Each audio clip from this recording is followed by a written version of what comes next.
আসসালামু আলাইকুম, মিনাসান কন্নিচিওয়া। আমি মিজানুর রহমান, সাথে আছে আপনাদের।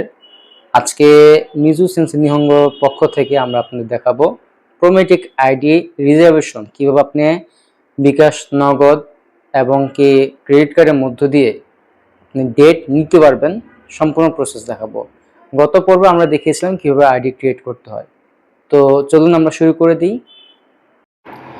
তো যেটা বলছিলাম যে কিছু জিনিস প্রয়োজন এখানেও, যেমন প্রোমেটিক আইডি প্রয়োজন, যেটা আমরা ইতিমধ্যে খুলেছি। এরপর আপনার পাসপোর্টের তথ্যগুলো প্রয়োজন। এরপর অনলাইন পেমেন্ট সুবিধা, বিকাশ, নগদ, রকেট বা ব্যাংকের কার্ড যাদের আছে তাদের তো ওকে। আর বিকাশ, নগদ, রকেট তো মোটামুটি সবারই আছে, তাই না? আর আরেকটা বিষয় হচ্ছে যেটা, সেটা হচ্ছে পরীক্ষার দিন আপনাকে অবশ্যই কিছু জিনিস সাথে নিতে হবে। কি সেটা? আপনার মূল পাসপোর্ট, আপনার যে আসল যে পাসপোর্ট সেটার সাথে নিতে হবে। আপনার যে কনফার্মেশন যে লেটার, হ্যাঁ, এই কনফার্মেশন লেটারটা আপনাকে মেইলের মধ্যে পাঠানো হবে।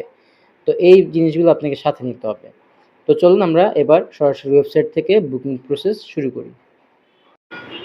তো এবার আমরা ওয়েবসাইটে চলে আসছি। গুগল ক্রোম ব্রাউজার ওপেন করে জেএফটি রিজার্ভেশন লিখে সার্চ করার পরে এই যে প্রোমেট্রিক যে ওয়েবসাইটে সেটা চলে আসছে জাপানের।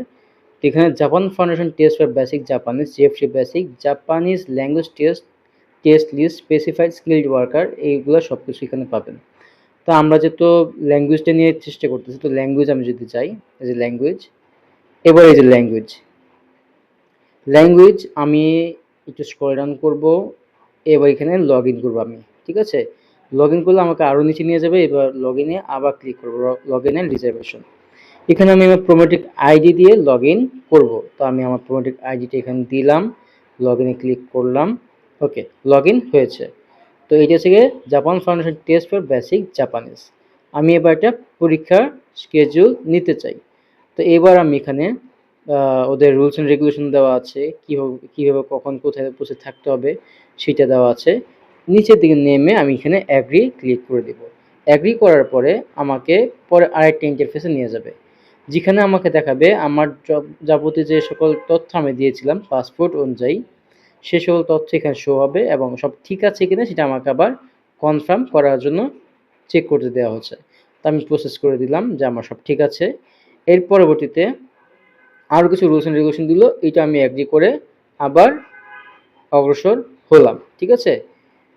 ওকে, এবার আমি এখান থেকে সিলেক্ট করতে হবে যে আমি কি এক্সাম দেব। এখানে যেহেতু জাপান ফাউন্ডেশন টেস্ট শুধু আছে, তো আমি জাপান ফাউন্ডেশন টেস্ট সিলেক্ট করলাম। টু দ্য নেক্সটে ক্লিক করব।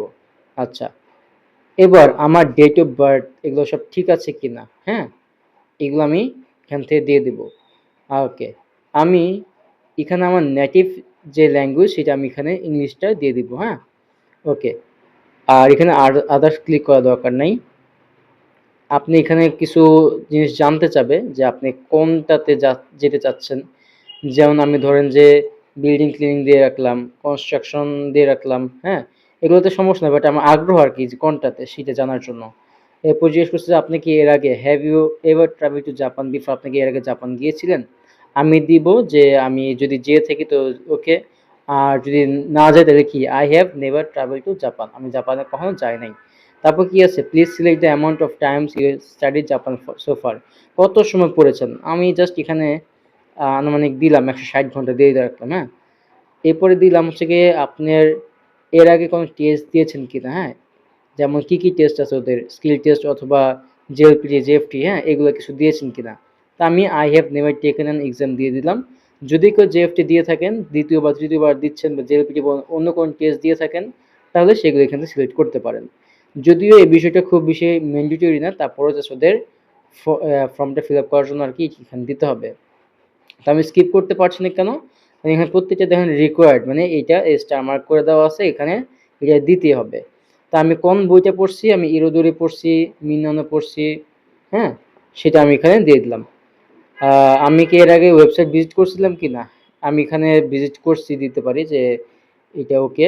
এরপরে শেষে যে আমি কি শর্ট টাইম মানে জাপানে কতদিন থাকতে চাই, কোন কাজে যেতে চাই, হ্যাঁ, if you are taking the exam in Japan please select your current residence status. আমি এখন কি করতেছি, স্পেসিফাই স্কিলসটাকে সিলেক্ট করে দিচ্ছি যে আমি এই প্রফেশন নিয়ে কাজ করতেছি। মানে এটা জাস্ট যে কোনো একটা দিলে হবে, কোনো ম্যান্ডেটরি না। ওকে, আমাকে এখানে ডেট অফ বার্থ ঠিক আছে এখানে দেখতে বলা হচ্ছিল যে কি, ওকে টু দ্য নেক্সট করলাম। ওকে, এবার দেখেন, এবার আমি এখানে ডেট নিব। আমার ডেটের জন্য যে ক্যালেন্ডারটা আছে, না ক্যালেন্ডার, এখানে ক্লিক করব। ক্যালেন্ডারটা হচ্ছে যে এই একদম হাতের ডান পাশের দিক দিয়ে, হ্যাঁ, এই যে এটা ক্যালেন্ডার, এই ক্যালেন্ডারটা ক্লিক করব। এখানে ক্লিক করে আমি ডেটটা দেখতে পাবো যে এই যে জুলাই মাসে যে সকল ডেট খালি আছে, হ্যাঁ, সেগুলো আমার এখানে শো হবে। ধরেন যে আমি জুলাই 17 তারিখে যদি চেক করি যে ডেট আছে কিনা, আর এখানে কান্ট্রি রিজিয়ন আমি বাংলাদেশ দিব। এরপরে আমি এখানে এক্সিকিউট ভেন্যু সার্চ করি, দেখি কোনো শিডিউল বা কিছু আছে কিনা। আচ্ছা, এখন এখানে কোনো শিডিউল নেই, বুঝতে পারছেন? তা আমরা অন্য একটা ডেট চেক করি। জুলাই যে তো শেষ হয়ে গেছে অলমোস্ট, তা আমি অন্য একটা ডেট দিয়ে চেক করি যে এই ডেটে কোনো ডেট খালি আছে কিনা। ওকে, এখানে একটা ডেট খালি আছে, এখানে একটা ডেট খালি আছে, সেটা হচ্ছে যে এটা ঢাকা ধানমন্ডিতে, এটা হচ্ছে 18 তারিখ, জুলাই মাসে 18 তারিখ খালি আছে। আচ্ছা, খালি কিভাবে বুঝি? এই যে দেখেন এখানে যে নীল চিহ্ন, এটা মানে খালি, সবুজ মানে কেউ বুকিং দেওয়ার ট্রাই করতেছে, লাল মানে খালি নাই, আর অ্যাশ কালার হয়ে গেলে এটা বাতিল, এই সিটটা ক্যান্সেল, মানে যে নিয়েছিল সে পরীক্ষা দেয় নাই বা এটা এক্সপায়ার্ড হয়ে গেছে, বুঝতে পারছেন? তো নীল আছে যে খালি আছে, তো 12টা 15-তে আমি ক্লিক করলাম, 12টা 15-তে, বুঝতে পারছেন? এবার আমার পেমেন্ট প্রসেসে আমি চলে আসছি। পেমেন্ট প্রসেসে ই ওয়ালেট, বিকাশ, নগদ, ক্রেডিট কার্ড আছে এখানে, হ্যাঁ। তো আমি এখানে ই ওয়ালেটটাকে সিলেক্ট করে দিলাম, বিকাশ যেহেতু সবাই চাচ্ছেন। যদি কেউ চায় কার্ড, আমি কার্ডটা দেখাই দিব। তো টু দ্য নেক্সট যদি করি, টু দ্য নেক্সট করলে আমার এখানে একটা নাম্বার চাবে আর কি, ইমার্জেন্সি নাম্বার, আমি যে কোনো একটা নাম্বার দিয়ে দিতে পারি আমার প্যারেন্টসে বা আমারই।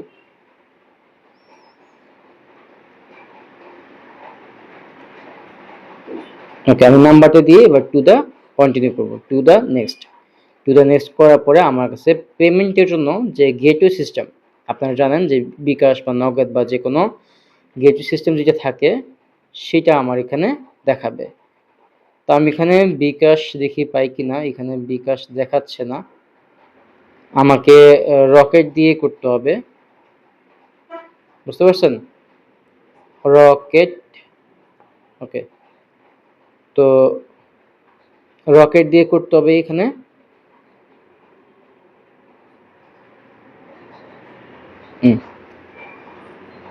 ওকে, এর পরিবর্তে আমি বিকাশ বা নগদ রকেট যে গেটওয়ে সিস্টেম, সেটা দিয়ে পেমেন্ট করে নিজে ফোন নাম্বার পিন দিয়ে আমি পেমেন্টটা কমপ্লিট করলে আমার ডেট না হয়ে যাবে। আচ্ছা, আমরা কার্ডটা একটু দেখে নিই। কার্ড, এই যে কার্ড যখন দিবেন আপনি, কার্ডে ক্রেডিট কার্ডও আছে, ঠিক আছে? তো এখানে আপনারা ক্রেডিট কার্ড যে অপশনটা, এখানে আপনার ক্রেডিট কার্ডটা সিলেক্ট করে দিবেন। তো আপনার কার্ডটা যদি ডুয়াল কারেন্সি হয়, মানে আপনি ডলার ইনভেস্ট করতে পারবেন এরকম হইতে হবে। তো সেই ক্ষেত্রে এই কার্ডগুলোতে আপনি পেমেন্ট করতে পারবেন। ভিসা কার্ড, মাস্টার কার্ড, এগুলো দিয়ে পেমেন্ট করা যায়। তো এখন আমরা পেমেন্টের প্রসেসগুলো আপনাদের দেখিয়ে দিব। আর একটু আগে দেখেছিলাম কি ডেট থাকতে হবে, ডেট থাকলে আপনি কীভাবে ডেট নেবেন সেটা। তো এখন আমরা এই যেখানে ডেবিট কার্ড যেটা আছে, একটু জুম করে দেখাই, ক্রেডিট কার্ড বা ডেবিট কার্ড, তো এখানে আমরা ক্লিক করে দিব, হ্যাঁ। ক্লিক করার পরে এরপর নিচে যদি আপনি একটু নামেন, তো এরপরে যে ইন্টারফেসটা আসবে সেটা হচ্ছে এরকম, হ্যাঁ।